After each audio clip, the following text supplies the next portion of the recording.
ایک مقام پر فرمایا کہ لا نفرق بین احد من رسول، صحیح، کہ ہم رسولوں کے درمیان تفریق نہیں فرماتے، تفریق نہیں کرتے، فرق نہیں کرتے، ٹھیک ہے، ہاں، اور یہ سورہ بقرہ کا اختتام ہے، صحیح، اور یہاں تیسرے سپارے کے آغاز میں فرمایا جا رہا ہے کہ تلک الرسل فضلنا بعضهم علی بعض، کہ یہ رسول ہے کہ جنہیں ہمیں بعض کو بعض پر فضیلت عطا فرماتے ہیں۔ کیا اب ظاہری طور پہ دیکھا جائے تو ایک میں کہ ہم تفریق نہیں کرتے، صحیح، اور یہاں فرمایا کہ ہم اس میں بعض کو بعض پر فضیلت عطا فرماتے ہیں۔ تو فضیلتیں کیسی؟ فرمایا کہ منہم من کلم اللہ، بعض ایسے ہیں کہ اللہ رب العالمین سے کلام فرماتا ہے۔ حضرت موسیٰ علیہ السلام کو اللہ رب العالمین نے ہم کلامی کا شرف عطا فرمایا، کوہ طور پر آپ اس سعادت کے حصول کے لیے تشریف لے جاتے ہیں۔ اور بعض کے متعلق فرمایا کہ منہم من کلم اللہ ورفع بعضهم درجات، اور بعض ایسے ہیں کہ اللہ رب العالمین نے ان کو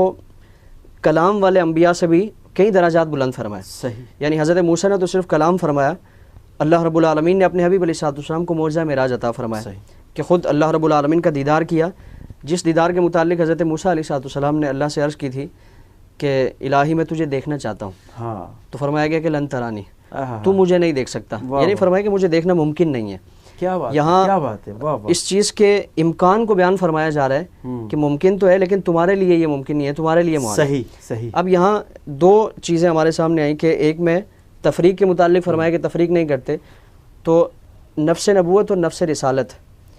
یعنی فی نفسی نبوت اور رسالت کے معاملے میں سارے انبیاء کرام علیہ السلام برابر ہیں، یکساں ہیں۔ یوں نہیں کہا جا سکتا کہ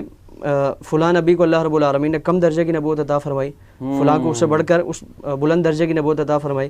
فلاں کو کم درجے کی رسالت عطا فرمائی، اور اس کے مقابلے میں دوسرے نبی کو۔ تو نفس نبوت اور رسالت میں اللہ رب العالمین نے سارے انبیاء کرام علیہ السلام کو برابر، اور اس میں تفریق نہیں کی جا سکتی۔ یعنی ہم یہ کہہ سکتے ہیں کہ نبوت اور رسالت جن انبیاء پر اتری ہے وہ برابر ہے، نبی ہونے میں برابر، اس میں کوئی نبی کمی ہونے میں بیشی نہیں ہے، نبوت میں کوئی کمی بیشی نہیں، لیکن انبیاء کے وصف اپنے اپنے ہیں، اور صاف اور خصائل کی وجہ سے اللہ رب العالمین نے ان کو کمالات عطا فرمائے، اور اسی کو قرآن کریم کی اس آیت مبارکہ میں بیان فرمایا گیا۔ نبی کریم صلی اللہ علیہ وسلم کی بے شمار احادیث ہیں، صحابہ کرام مسجد نبوی میں تشریف فرما تھے اور اسی مسئلے کو ڈسکس کیا جا رہا تھا۔ بعض صحابہ کرام نے کہا کہ حضرت موسیٰ کلیم اللہ ہیں، اللہ رب العالمین نے ان کو فضیلت عطا فرمائی اور کلام کی فضیلت عطا فرمائی، اس وجہ سے وہ افضل ہیں۔ صحیح، بعض نے کہا کہ عیسیٰ روح اللہ ہیں،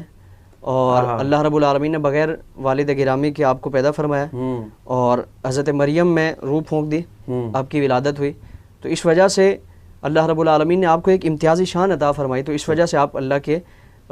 برگزیدہ رسول ہیں اور سب سے افضل رسول ہیں۔ بعض نے کہا کہ حضرت ابراہیم خلیل اللہ ہیں، حضرت اسماعیل ذبیح اللہ ہیں۔ تو یہ گفتگو جاری تھی، آپ علیہ السلام مسجد نبوی سے باہر تشریف لائے، مسجد نبوی میں تشریف لائے، حجرے میں موجود تھے، تو آپ نے فرمایا کہ میں نے تمہاری ساری باتیں سنی، سارے انبیاء کرام علیہ السلام کو یہ مناصب اللہ نے دیے، اور یہ مراتب اللہ رب العالمین نے انہیں عطا فرمائی، یہ فضیلتیں اللہ نے دی،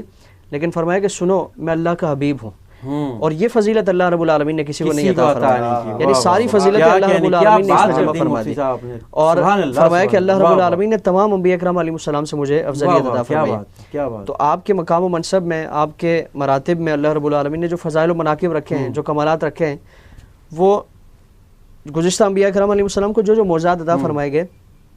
ان میں کمال درجے کے معجزات، وہی معجزات کمال درجے کے اللہ رب العالمین نے آپ علیہ السلام کی ذات میں ان کو مجتمع فرمایا، اور جن معجزات کی طلب انبیاء اکرام علیہ السلام کی طرف سے کی گئی، اللہ کی طرف سے ان کو منع فرما دیا گیا۔ جس طرح دیدار باری تعالیٰ ہے، رویت باری تعالیٰ کا معاملہ ہے، تو وہی معجزہ اللہ رب العالمین نے آپ کو عطا فرمایا۔ تو تمام انبیاء اکرام علیہ السلام سے اللہ رب العالمین نے آپ کو ممتاز بنایا۔ تو نفس نبوت اور رسالت میں سارے انبیاء برابر ہیں، اور اوصاف و فضائل میں اور خوبیوں کی وجہ سے اللہ رب العالمین نے بعض کو بعض پر فضیلت عطا فرمائی۔